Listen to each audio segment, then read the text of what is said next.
अस्सलामुअलैकुम everyone, I hope you all are fine and blessed by the grace of almighty Allah. तो आज की इस वीडियो में हम HCF means highest common factor find out करेंगे 18, 24 एंड 27 का बाय प्राइम फैक्टराइजेशन मेथड। इस मेथड में हम सबसे पहले इन तीनों वैल्यूज़ के अलग अलग प्राइम फैक्टर्स फाइंड आउट करेंगे। प्राइम फैक्टर्स फाइंड आउट करने के लिए हम इन तीनों वैल्यूज़ को कम्प्लीटली डिवाइड करेंगे प्राइम नंबर से। ठीक है, तो सबसे पहले जो हमारे पास फर्स्ट वैल्यू है वो है 18 के लास्ट में इवन नंबर है, यानी कि ये वैल्यू सबसे स्मॉलेस्ट प्राइम नंबर 2 से इजीली डिवाइड हो सकती है, तो इसे 2 से डिवाइड करेंगे। 2 के टेबल में 18 बिल्कुल आता है 9 पे।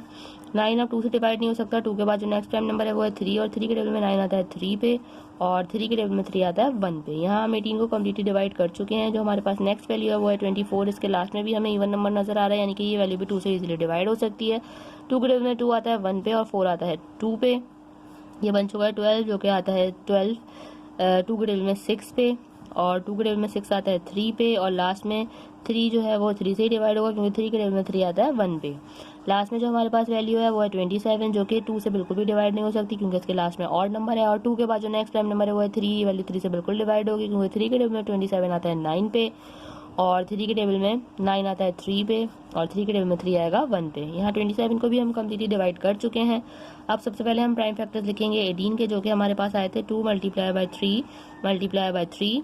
उसके बाद हम प्राइम फैक्टर्स लिखेंगे 24 के, जो कि हमारे पास आए हैं 2 multiply by 2 multiply by 2 and multiply by 3। Last में हम लिखेंगे प्राइम फैक्टर्स 27 के, जो कि हमारे पास आए हैं 3 multiply by 3 and multiply by 3। अब ऐसे फाइंड आउट करने के लिए हमें क्या देखना होता है कि ऐसे कौन से प्राइम फैक्टर्स हैं जो कि तीनों में मौजूद हैं जिनका हमें पेयर बनता हुआ नजर आ रहा है।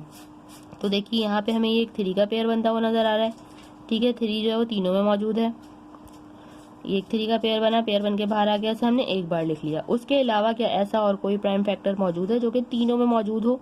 तीनों में अगर होगा तभी उसका पेयर बनेगा। देखिए यहाँ 2 है, यहाँ पे भी 2 है लेकिन यहाँ कहीं 2 नहीं है। यहाँ पे 3 है तो यहाँ पे भी 3 है लेकिन यहाँ कहीं 3 नहीं है। मतलब इस एक पेयर के अलावा और कोई ऐसा हमें प्राइम फैक्टर नजर नहीं आ रहा जो कि तीनों में मौजूद हो। 2 में तो है मौजूद, लेकिन जब हम ऐसे फाइंड आउट कर रहे होते हैं तो जरूरी होता है कि जितने भी प्राइम फैक्टर्स हैं उनका तीनों में पेयर बने। अगर तीनों में एक के अलावा और कोई पेयर नहीं बन रहा तो इसका मतलब है कि यही हमारा हाईएस्ट कॉमन फैक्टर भी है।